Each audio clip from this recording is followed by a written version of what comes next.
श्रियकान्ताय कल्याणनिधये निधयेऽर्तिनाम् श्रीवेङ्कटनिवासाय श्रीनिवासाय मङ्गलम् लक्ष्मी सविभ्रमालोकसुभ्रूविभ्रमचक्षुषे चक्षुषे सर्वलोकानां वेङ्कटेशाय मङ्गलम् श्रीवेङ्कटाद्रिशृङ्गाग्रमङ्गलाभरणाङ्गये मङ्गलानां निवासाय श्रीनिवासाय मङ्गलम्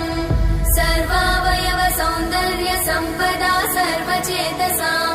सदा सम्मोहनायास्तु वेङ्कटेशाय मङ्गलम् नित्याय निरवध्याय सत्यानन्दचिदात्मने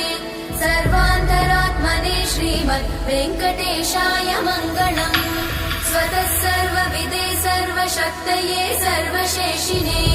सुलभाय सुशीलाय वेङ्कटेशाय मङ्गलम्।